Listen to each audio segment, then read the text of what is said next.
ऐसे अंग्रेजी शब्दों का इस्तेमाल करते हैं जिनका अर्थ ही हमें नहीं मालूम है, बोलते रहते हैं। हम अंग्रेजी का एक शब्द अक्सर बोलते हैं। कई बार मैं भारत के ऐसे लोगों के घरों में जाता हूं जो अंग्रेजी पढ़ नहीं पाए और भारतीय रह नहीं पाए, अधकचरे हो गए। हाँ, अंग्रेजी पढ़ नहीं पाए पूरी और भारतीय रह नहीं पाए, ऐसे घरों में जाता हूं। तो वो किस तरह से बात करते हैं, oh Rajiv Dixit, she is my missus. मैं कहता हूं really she is your missus? तो वो थोड़े बौखला जाते हैं, क्या बोल रहे हैं। मैं पूछता हूं तुमको मालूम है मिसेज का अर्थ क्या होता है? मालूम है तो बोलो, नहीं मालूम तो मत बोलो। क्या अर्थ है मिसेज का जानते हैं? मिसेज शब्द का अगर इतिहास आप पढ़ेंगे, इंग्लैंड में, यूरोप में क्या होता है ना, बिना शादी के पति पत्नी बन के साथ रहने की हजारों साल पुरानी परंपरा है, जिसको लिव इन रिलेशनशिप कहते हैं यूरोप में। शादी नहीं करते लेकिन रहते पति पत्नी की तरह से, बच्चे भी कर लेते हैं, शादी नहीं करते। ये विचित्र परंपरा है।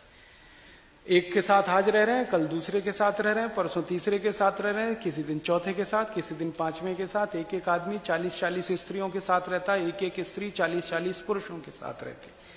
अब उसमें होता क्या है कि जिन 40 के साथ रहते हैं, जिसमें एक के साथ अगर शादी हो गई तो उसको छोड़कर सब मिसेज हो जाती है। समझिएगा इस बात को। मिसेस का माने है धर्म पत्नी को छोड़कर वो सारी महिलाएं जिनके साथ आप रात बिता चुके हैं, बिस्तर पे रह चुके हैं, वो मिसेस होती हैं। धर्म पत्नी मिसेस नहीं होती। और मिस्टर इसका उल्टा है। पति को छोड़कर वो सारे पुरुष मिस्टर हो जाते हैं। अब हम हमारी धर्म पत्नी को मिसेस बनाने में लगे रहते हैं, oh she is my Mrs. तब मैं कहता हूं really she is your Mrs? मत बोलिए, अच्छा शब्द नहीं, बहुत खराब।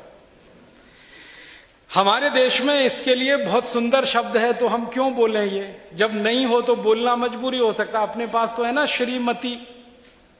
श्री माने लक्ष्मी, मति माने बुद्धि। तो लक्ष्मी और बुद्धि माने लक्ष्मी और सरस्वती जहां एक साथ हो, वो श्रीमती। कितना सुंदर शब्द है। तो श्रीमती छोड़ के मिसेस में क्यों फंस गए? तो माताओं बहनों से निवेदन है कि मिस्टर ना कहें अपने पति को। भाइयों से निवेदन है पत्नियों को मिसेस ना कहें। यहां से शुरू करें। और एक बहुत खराब शब्द है अंग्रेजी का, मैडम। बहुत खराब। ये जो मैडम शब्द है ये अंग्रेजी का नहीं है, मूलतः फ्रेंच का है। ये फ्रेंच में एक शब्द होता है मां दाम। MA माने मां, DAME दाम। दाम माने होता है स्त्री, महिला, औरत, उसको दाम कहते हैं। और MA माने मां, मां माने मेरा। जिसको अंग्रेजी में माई कहते हैं ना, MY माई, उसको फ्रेंच में मां कहते हैं। MA मां माने मेरा। तो मां माने मेरा, दाम माने स्त्री। तो मेरी स्त्री मैडम होती है। और यहां आप हर एक किसी को कहने लगते हैं मैडम मैडम मैडम मैडम।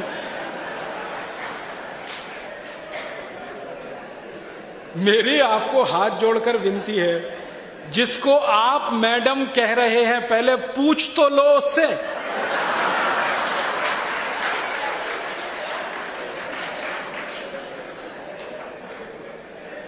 आप पूछो और वो आपको परमिशन दे, तब आप उसको मैडम कहो। ऐसे ही किसी को मैडम कह देना बहुत खतरनाक है, मत बोलिए आप उसको। अंग्रेजी शब्दों का अर्थ जाने, समझें, फिर उसके बाद उनका उपयोग करें तो ठीक है। लेकिन जब आप जानते नहीं, समझते नहीं और उनका उपयोग करते हैं तो उसमें गुड़गोबर हो जाता है।